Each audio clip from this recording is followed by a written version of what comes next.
नमस्कार दोस्तों, मैं माला स्याल चैनल पर आपका स्वागत है। 13 अगस्त 2025 सुबह के लगभग 8-9 बजे का समय हो रहा था। विनोद पटेल नाम का व्यक्ति अपने खेतों में जाता है और वहां जाकर ट्यूबवेल पंप चालू करता है और खेतों में पानी लगाता है और देखता है कि पानी से कुछ दुर्गंध आती है। अब दुर्गंध को फॉलो करता हुआ वो एक कुएं के पास जाता है, कुआं जो कि वहीं खेतों में ही बना हुआ था। कुएं में झांक कर देखता है कि कुएं के पानी में दो बोरियां तैर रही होती हैं। बोरियों को देखकर वो घबरा जाता है कि आखिरकार इन बोरियों में है क्या, कोई इंसानी लाश है या फिर किसी जानवर की लाश है। वो अब तुरंत पुलिस को सूचित करता है। पुलिस तुरंत घटनास्थल पर पहुंचती है और गांव वालों की मदद से उन बोरियों को बाहर निकाला जाता है। उन बोरियों को जब खोला जाता है तो सभी के पैरों तले जमीन खिसक जाती है। दरअसल उन बोरियों में गले से लेकर कमर तक, कमर से लेकर घुटनों तक लाश के टुकड़े हुए होते हैं, जिसमें कि ना ही हाथ पैरों का पता चलता है और ना ही चेहरे का पता चलता है। अब उस लाश के टुकड़ों की शिनाख्त करना भी मुश्किल हो जाता है कि आखिरकार ये लाश है किसकी। अब इतना तो मालूम हो जाता है कि वो लाश किसी महिला की है, लेकिन है किस महिला की, कौन है, कहाँ की रहने वाली है, पुलिस के लिए ये अब एक चुनौतीपूर्ण केस हो जाता है। और वहीं पुलिस जो लाश के टुकड़े हुए होते हैं उन्हें पोस्टमार्टम के लिए भेज देती है और गांव में आसपास पूछताछ करती है, लेकिन कुछ अता पता नहीं चलता। और वहीं पोस्टमार्टम की रिपोर्ट भी आ जाती है और जो लाश के टुकड़े होते हैं वो सड़ने लगते हैं। 18 अगस्त को उन लाश के टुकड़ों का अंतिम संस्कार कर दिया जाता है और इधर पुलिस की 8 टीमें गठित की जाती हैं और इस मामले की गंभीरता से जांच करती है।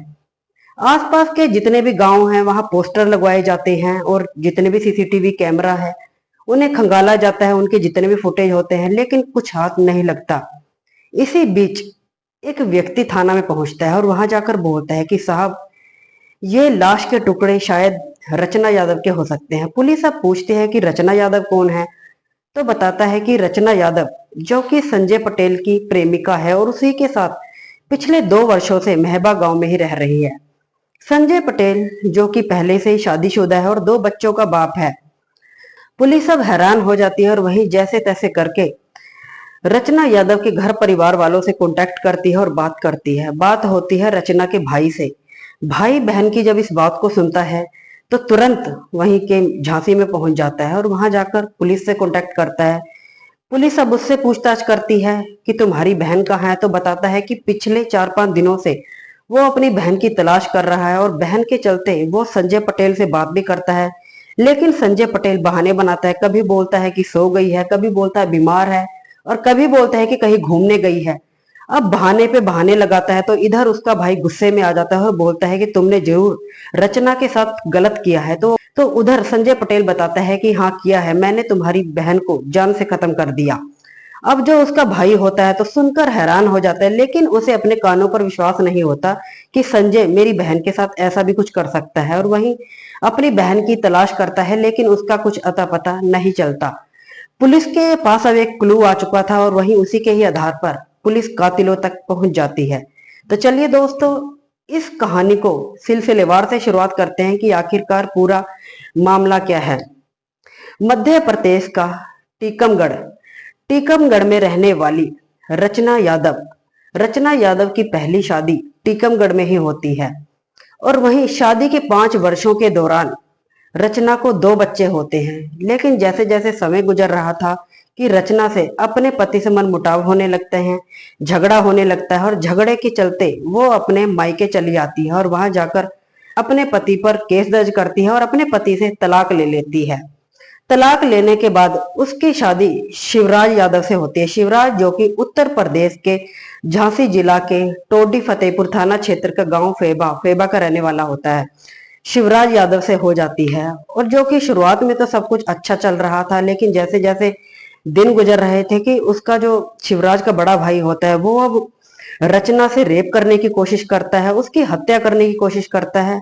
रचना अब जैसे तैसे करके थाना पहुंचती है और वहां जाकर अपने ससुराल वालों के खिलाफ केस दर्ज करवाती है और बोलती है कि मेरे ऊपर मेरे जेठ और मेरे पति ने मेरे साथ रेप करने की कोशिश की है, मारने की कोशिश की है। पुलिस अब इस जो मामला होता है एफआईआर दर्ज कर लेती है और वही इसकी छानबीन करती है। केस जो कि अब कोर्ट में चला जाता है, कोर्ट में तारीखें लगती हैं और वही रचना यादव कोर्ट की तारीखों पे आती है और इसी के दौरान रचना यादव की मुलाकात संजय पटेल से होती है। संजय पटेल जो कि मेहबा गांव का ही पूर्व प्रधान होता है और जो भी केस से रिलेटेड कहीं आना जाना होता था, पैसों को लेकर हर एक मदद संजय पटेल रचना की करता था। दोनों एक दूसरे के करीब आते हैं।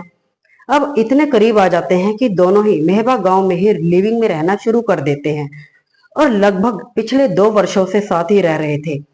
संजय पटेल जो कि पहले से ही शादीशुदा होता है और 2 बच्चों का बाप होता है, इसके बावजूद वो रचना यादव के साथ रहता है। सब कुछ बढ़िया चल रहा था। अब से कुछ महीने पहले रचना यादव जो कि संजय पटेल पर अब शादी का दबाव डालती है। आए दिन दोनों के इसी बात पर झगड़े होते हैं और वहीं संजय शादी से इनकार करता है, विरोध करता है और बोलता है कि मैं पहले ही शादीशुदा हूं, मैं तुम्हारे साथ इस रिश्ते को ऐसे तो चला सकता हूं लेकिन शादी नहीं कर सकता। आए दिन अब दोनों के झगड़े होते हैं और अब संजय पटेल इतना परेशान हो जाता है, इतना दबाव मानने लगता है कि वो षड्यंत्र रचता है, रचना को मारने और उसे रास्ते से हटाने की साजिश रचता है। संजय पटेल अब अपने भतीजे से बात करता है। भतीजे का नाम संदीप पटेल होता है। संदीप पटेल भी तैयार हो जाता है इस षड्यंत्र के लिए और इसमें एक दीपक नाम का लड़का होता है, उसे भी शामिल कर लेते हैं जो कि इन्हीं के गांव का रहने वाला होता है। तीनों मिलकर अब प्लानिंग करते हैं। 9 अगस्त 2025 शाम के लगभग 8-9 बजे संजय होता है रचना को बोलता है चलो कहीं घूमने चलते हैं, काफी दिन हो गए घूमे। जब वो जैसे ही गाड़ी में बैठती है रचना, तो पहले से ही जो संदीप होता है और दीपक दोनों ही बैठे हुए थे। अब उनकी फिर से इसी बात को लेकर झगड़ा होने लगता है और झगड़ा अब इस कदर बढ़ जाता है कि संजय रचना का गला दबाकर हत्या कर देता है और रचना वहीं दम तोड़ देती है। अब उसकी लाश को गाड़ी से बाहर निकाला जाता है। संदीप उसके एक तेजदार हथियार से कई टुकड़े करता है। उसके हाथ पैर और जो चेहरा होता है उसे एक अलग बोरे में डालते हैं और जो बाकी के जो गले से लेकर कमर तक, कमर से लेकर घुटनों तक जितने भी टुकड़े किए होते हैं उन्हें 2 बोरियों में डालते हैं और वहीं एक कुआं लगता है, किशोरपुर गांव लगता है, किशोरपुर के वहीं कुआं में उन 2 बोरियों को डालते हैं और जो एक बोरी होती है जिसमें हाथ पैर और चेहरा होता है उसे एक नदी में डाल देते हैं और तीनों ही अपराधी वहां से फरार हो जाते हैं। और जैसा कि हमने बताया है कि रचना का भाई पुलिस थाना में जाता है और इसी तरह पुलिस संजय पटेल को गिरफ्तार कर लेती है और उसके भतीजे संदीप पटेल को भी गिरफ्तार कर लेती है। दोनों से अब कड़ाई से पूछताछ की जाती है। पहले तो वो इधर उधर की काफी बातों को घुमाते हैं। पुलिस जब सख्ती में आती है तो वो टूट जाते हैं और पूरी कहानी बताते हैं कि अब से लगभग 2 वर्ष पहले रचना यादव की मुलाकात संजय पटेल से होती है। संजय पटेल जो कि पूर्व प्रधान होता है, दोनों एक दूसरे के करीब आते हैं और जो कि केस से रिलेटेड किसी भी तरह की पैसों को लेकर मदद, कहीं वकील के पास जाना होता था तो संजय पटेल उसकी पूरी मदद करता था। दोनों एक दूसरे के इतने करीब आ जाते हैं कि प्रेम संबंध बनते हैं और वहीं लिविंग में ही रहना शुरू कर देते हैं। ये सब यूं ही चल रहा था। अब कुछ समय पहले वो शादी का दबाव डालती है। अब दबाव वो इतना मानने लगता है कि षड्यंत्र रचता है। इसमें अपने भतीजे को भी शामिल कर लेता है। फिर इनका एक दोस्त होता है दीपक, उसे भी शामिल कर लेते हैं और 9 अगस्त को ये षड्यंत्र रचते हैं। घुमाने के बहाने उसे ले जाते हैं, रास्ते में गला दबाकर उसकी हत्या कर देते हैं और वहीं उसकी बॉडी के 7 पीस करते हैं और उन्हें अलग जगहों पे फेंक देते हैं। तो इस तरह ये षड्यंत्र रचते हैं और रचना यादव को मौत के घाट उतार देते हैं।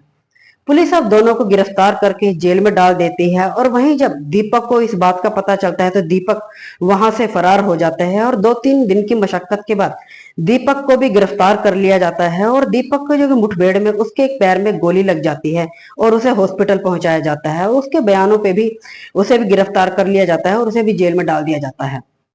तो दोस्तों, आपको यह जानकारी कैसी लगी कमेंट सेक्शन में जरूर बताइएगा। तो दोस्तों, वही अवैध संबंधों का इस तरह से अंत हुआ। रचना यादव जो कि पहली शादी करती है, वहां से उसका तलाक हो जाता है।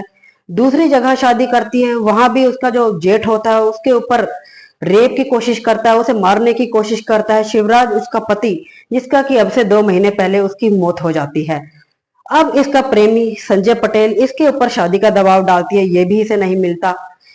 इस तरह से रचना यादव की जिंदगी का अंत होता है, उसे मौत के घाट उतार दिया जाता है। दोस्तों, आज की कहानी सुनाने का उद्देश्य किसी का दिल दुखाना या किसी को परेशान करना नहीं है, बस आपको जागरूक करना है। आपको ये जानकारी कैसी लगी कमेंट सेक्शन में जरूर बताइएगा। मिलते हैं किसी और नई वीडियो में, तब तक के लिए नमस्कार। अपनों का ख्याल रखें, सुरक्षित रहें।